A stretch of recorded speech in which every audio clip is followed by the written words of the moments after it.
Good morning students, welcome to Punjabi class of +1। Students, साडी अज दी वीडियो का विषय कहानी आलने दे बोट है, जो कि ISC बोर्ड द्वारा निर्धारित पुस्तक कथा संगम विच दर्ज है ते गुरमुख सिंह मुसाफिर जी दे कलम दी शाहकार रचना है। यह इस कहानी दी वीडियो नंबर 8 है, जिस विच असी इस कहानी दे मुख पात्र भाव लेखक गुरमुख सिंह मुसाफिर ਅਤੇ ਉਸ ਦੀ ਪਤਨੀ ਦਾ ਪਾਤਰ ਚਿੱਤਰਨ ਕਰਾਂਗੇ।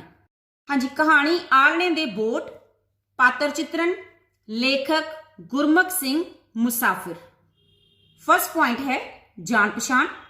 ਲੇਖਕ ਗੁਰਮੁਖ ਸਿੰਘ ਮੁਸਾਫਿਰ ਕਹਾਣੀ ਆਲਣੇ ਦੇ ਬੋਟ ਦਾ ਮੁੱਖ ਪਾਤਰ ਹੈ। ਉਹ ਇੱਕ ਸੁਤੰਤਰਤਾ ਸੈਨਾਨੀ ਹੋਣ ਦੇ ਨਾਲ-ਨਾਲ ਇੱਕ ਉੱਘਾ ਲੇਖਕ ਵੀ ਹੈ। ਉੱਘਾ ਤੋਂ ਭਾਵ ਹੈ ਪ੍ਰਸਿੱਧ, ਜਿਸ ਦੀਆਂ ਕਹਾਣੀਆਂ ਦਾ ਅੰਦਾਜ਼ ਬਹੁਤ ਹੀ ਰਵਾਇਤੀ ਅਤੇ ਯਥਾਰਥਵਾਦੀ ਹੈ। ਰਵਾਇਤੀ ਤੋਂ ਭਾਵ ਹੈ ਪਰੰਪਰਾਵਾਦੀ, ਯਥਾਰਥਵਾਦੀ ਤੋਂ ਭਾਵ ਹੈ ਅਸਲੀਅਤ ਦੇ ਨੇੜੇ। ਨੰਬਰ 2 ਪੁਆਇੰਟ ਹੈ ਸੱਚਾ ਦੇਸ਼ ਭਗਤ। ਕਹਾਣੀ ਦੇ ਆਧਾਰ ਤੇ ਲੇਖਕ ਇੱਕ ਸੱਚਾ ਦੇਸ਼ ਭਗਤ ਅਤੇ ਰਾਸ਼ਟਰਵਾਦੀ ਹੋ ਨਿਬੜਿਆ ਹੈ।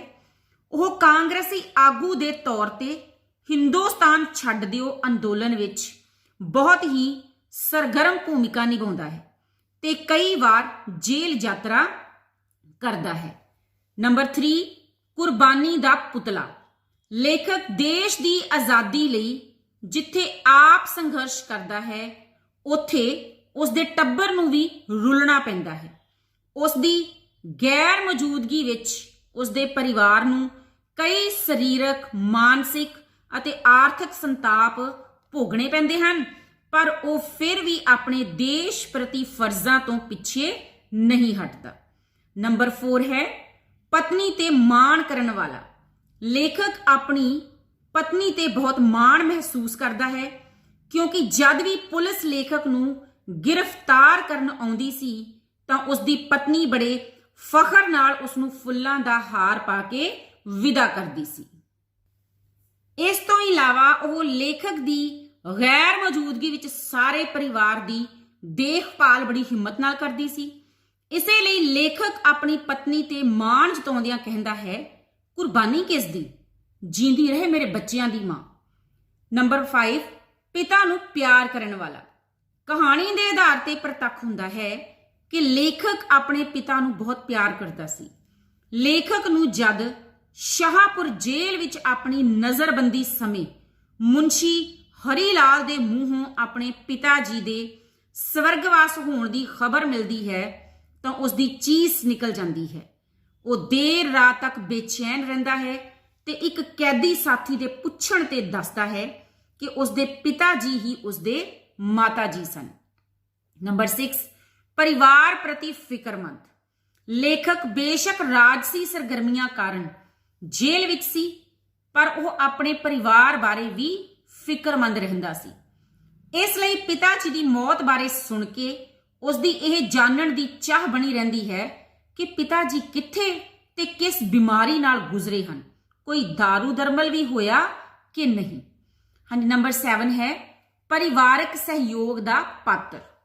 ਲੇਖਕ ਨੂੰ ਸੁਤੰਤਰਤਾ ਸੈਨਾਨੀ ਹੋਣ ਕਾਰਨ ਕਈ ਵਾਰ ਜੇਲ੍ਹ ਯਾਤਰਾ ਕਰਨੀ ਪੈਂਦੀ ਸੀ। ਇਸ ਦੌਰਾਨ ਉਸ ਨੂੰ ਆਪਣੇ ਪੂਰੇ ਪਰਿਵਾਰ ਦਾ ਸਹਿਯੋਗ ਮਿਲਦਾ ਹੈ।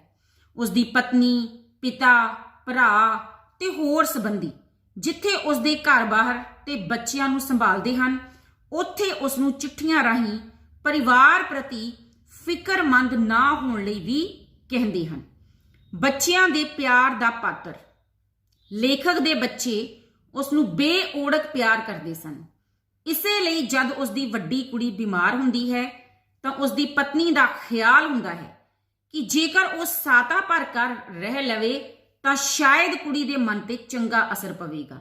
ਇਸ ਤੋਂ ਇਲਾਵਾ ਜਦੋਂ ਭੀਚਾ ਲੇਖਕ ਨੂੰ ਵੱਡੇ ਕਾਲੇ ਦਰਵਾਜ਼ੇ ਪਿੱਛੇ ਅਲੋਪ ਹੁੰਦਿਆਂ ਵੇਖਦਾ ਹੈ ਤਾਂ ਉਹ ਆਪਣੇ ਪਿਓ ਦੇ ਉਦਰੇਵੇਂ ਕਾਰਨ ਹੀ ਮੌਤ ਦੇ ਮੂੰਹ ਵਿੱਚ ਜਾ ਪੈਂਦਾ ਹੈ। ਨੰਬਰ 9 ਗੰਭੀਰ ਸੁਭਾਅ ਦਾ ਮਾਲਕ। ਲੇਖਕ ਗੰਭੀਰ ਸੁਭਾਅ ਵਾਲਾ ਵਿਅਕਤੀ ਹੈ, ਇਸੇ ਲਈ ਉਹ ਆਪਣੇ ਪਿਤਾ ਜੀ ਦੀ मौत की खबर सुन के किसी नाल भी अपना दुख साझा नहीं करता ते एकांत विच देर रात तक अपनी कोठड़ी विच जागदा रहिंदा है। नंबर 10 है असूलां ते पहरा देण वाला। लेखक कहानी दे आधार ते 5-500 दे 2 जमानती दे के मिल रही मशरूत रिहाई कबूलण तो इनकार कर दिंदा है, क्योंकि उसनू अजिहा करना देश भगतां दी जमात नू कलंकित करन वाला काम प्रतीत हुंदा है। इस तो प्रतख हुंदा है कि वह एक असूल पसंद व्यक्ति है। नंबर 11 है साथियां दी गल मन्नण वाला। लेखक दे जदों कुछ साथी उसनू ये समझाउंदे हन कि सरकार दी उन्हां नाल कोई हमदर्दी नहीं है, इत्थे बहुते रोसे दे कोई अर्थ नहीं हन, इसलिए वो जिद छड्ड देवे ते बाहर जाण तो ना करे, तां उस समय लेखक अपने साथियां दी सलाह ते 14 दिनां दी पैरोल दा परवाना कबूल कर लैंदा है, जिस तो प्रतख हुंदा है कि वह अपने साथियां दी गल सिर मत्थे मनदा है। नंबर 12 है भावुक इंसान। लेखक एक भावुक ते जज्बाती इंसान है, इसे लिए वह जिथे पिता दी मौत सुन के बेहद भावुक हुंदा है, उत्थे म्यो हस्पताल विच अपनी पत्नी ते बीमार धी राजिंदर नूं मिल के भी बेहद भावुक महसूस करदा है। लास्ट नंबर है धार्मिक बिरती वाला। लेखक कैद दौरान अपने साथी कैदियां नूं हर रोज श्री गुरु ग्रंथ साहिब दी कथा सुणाउंदा सी ते फिर गीता दी कथा सुनदा सी। इस तो प्रतख हुंदा है कि वह एक धार्मिक बिरती वाला गुरमुख व्यक्ति सी। सो समुचे तौर ते लेखक एक अजिहे सुतंत्रता सैनानी दे रूप विच उजागर हुंदा है जो देश दी खातर कुर्बानियां करन वाले देश भगतां दी प्रतिनिधित्व करदा है। हाँ जी स्टूडेंट्स, हुण साडा दूसरा पात्र चित्रण कहानी आलणे दे बोट विचों लेखक दी पत्नी दा पात्र है। कहानी आलणे दे बोट दे आधार ते लेखक दी पत्नी दा पात्र चित्रण करो। लेखक दी पत्नी दा पात्र, हाँ जी, पहला पॉइंट है जान पछाण। लेखक दी पत्नी इस कहानी दी अहम पात्र है जो कहानी नूं अगे तोड़न विच महत्वपूर्ण भूमिका निभाउंदी है। ਉਹ लेखक वांग ही देश भगती ਅਤੇ राष्ट्रवादी भावनावां नाल ओत-पोत है। पति ਦਾ साथ देण वाली लेखक दी पत्नी एक आदर्श पत्नी है, इसे ਲਈ ਉਹ ਆਪਣੇ पति ਦੇ ਟੀਚੇ ਨੂੰ ਸਮਝਦੀ है। ਇਸ ਲਈ ਜਦ ਵੀ ਪੁਲਿਸ ਲੇਖਕ ਨੂੰ ਗ੍ਰਿਫਤਾਰ ਕਰਨ ਆਉਂਦੀ ਹੈ ਤਾਂ ਉਹ ਆਪਣੇ ਹੱਥੀਂ ਉਸ ਨੂੰ ਫੁੱਲਾਂ ਦੇ ਹਾਰ ਪਾ ਕੇ ਵਿਦਾ ਕਰਦੀ ਹੈ। ਜ਼ਿੰਮੇਵਾਰ ਪਤਨੀ ਤੇ ਮਾਂ। कहानी के आधार ते लेखक की पत्नी एक जिम्मेवार पत्नी ते मां की भूमिका बाखूबी निभाउंदी है। वह लेखक की गैर मौजूदगी विच बच्चियां नूं लैके पिंड चले जांदी सी, जिथे वह घर दे दाणियां दे सिर ते टुक टोरा तोड़ लैंदी सी। वह बच्चियां की बीमारी वेले भी उन्हां दा पूरा दवा दारू कराउंदी सी। लेखक दे कैद विच होण दे बावजूद वह बच्चियां नूं पढ़ाउण लिखाउण विच भी कोई कसर नहीं छड्डदी। नंबर 4 है हौसला ना हारन वाली। लेखक की पत्नी बहुत हिम्मती ते सिरड़ रखण वाली औरत है। वह अपने पति दे जेल विच होण दे बावजूद बड़ी हिम्मत नाल अपनी कबीलदारी नजिठदी है। बेशक परिवारक जिम्मेवारियां कारण उसनूं इन्ने धंधे हुंदे हन कि उसनूं पल भर लई भी तली टेकणी नहीं मिलदी ते ओह सुक के हड्डियां दी मुठ रह जांदी है, पर फिर भी वह बच्चियां दी देखभाल पूरे हौसले नाल करदी है। अगला पॉइंट है पति नूं हौसला देण वाली। लेखक दी पत्नी एक अजिहे पात्र दे रूप विच उजागर हुंदी है जो कदी भी अपने पति दा मनोबल नहीं डिगण दिंदी। बेशक चिट्ठियां राहीं लेखक नाल परिवार दीयां सारियां मुश्किलां सांझियां करदी है, पर फिर भी उसनूं ये कह के कि अच्छा तुसी बाहर दा कोई फिक्र ना करना, हमेशा उसका हौसला वधाउंदी है। नंबर 6 परिवारक सत्कार दी पात्र। लेखक दी पत्नी अपने पति दे नाल नाल पूरे परिवार दे सत्कार दी पात्र है। इसलिए लेखक दा भरा लेखक नूं लिखी चिट्ठी विच उस प्रति चिंता जाहिर करदा है।